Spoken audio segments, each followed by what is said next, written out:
ഞങ്ങൾ എക്സിബിഷൻ ഹാളിൽ നിന്ന് നേരെ പോയത് ബാംഗ്ലൂർ ഐക്യയിലേക്കാണ്. ഇവിടെ എത്തിയപ്പോൾ എനിക്ക് കുറച്ച് സന്തോഷമൊക്കെ ആയി, കുറച്ച് ഷോപ്പിംഗ് ഒക്കെ നടത്താമല്ലോ. പക്ഷേ ഇതിൻ്റെ ഉള്ളിൽ കയറിക്കഴിഞ്ഞാൽ പൈസ പോണ വഴി അറിയില്ല. കുഞ്ഞു കുഞ്ഞു സാധനങ്ങളൊക്കെ നമ്മളിങ്ങനെ ക്യൂട്ടായുള്ള സാധനങ്ങളൊക്കെ പെട്ടെന്ന് പെറുക്കിയെടുക്കും. പക്ഷേ ലാസ്റ്റ് ആകുമ്പോൾ നല്ല വലിയ ബില്ല് വരും. ഇതിൻ്റെ അകത്ത് കയറിയപ്പോൾ എന്തോരം ആൾക്കാരാണ്. ഞാൻ ഞെട്ടിപ്പോയി. കുറച്ചങ്ങോട്ട് നടന്നു കഴിഞ്ഞപ്പോൾ എനിക്ക് മതി, കാലൊക്കെ വേദന എടുക്കാൻ തുടങ്ങി.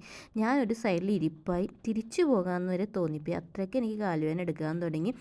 അങ്ങനെ പിന്നെ നമ്മൾ വിചാരിച്ച് ഫുഡ് കോർട്ടിൽ പോയി ഫുഡ് കഴിക്കുക. അത് വേറൊരു പ്രധാന ഉദ്ദേശമായിരുന്നു ഞങ്ങളുടെ. അതുകൊണ്ട് നമ്മൾ കുറച്ച് നടന്നു. പിന്നെ നമ്മൾ അധികം സാധനങ്ങളൊന്നും എടുത്തില്ല കേട്ടോ. കുഞ്ഞു നമുക്ക് അത്യാവശ്യമുള്ള കുറച്ച് സാധനങ്ങൾ മാത്രമേ നമ്മൾ മേടിച്ചുള്ളൂ. തിരിച്ച് ട്രെയിന് പോണത് കൊണ്ട് നമുക്ക് അധികം സാധനങ്ങൾ കൊണ്ടുപോകാൻ പറ്റില്ല എന്ന് വെച്ചാൽ തൂക്കി പിടിച്ച് കൊണ്ടുപോകണമല്ലോ. അങ്ങനെ നമ്മൾ കുറച്ച് ഇവിടെയൊക്കെ നടന്ന് കണ്ട്.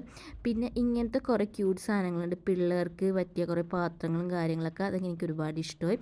അങ്ങനെ നമ്മൾ കുറച്ച് സാധനമൊക്കെ മേടിച്ച് ബില്ല് ചെയ്തു. ഇനി നമുക്ക് ഫുഡ് കോർട്ടിലേക്ക് പോകാം. അതിൻ്റെ വിശദ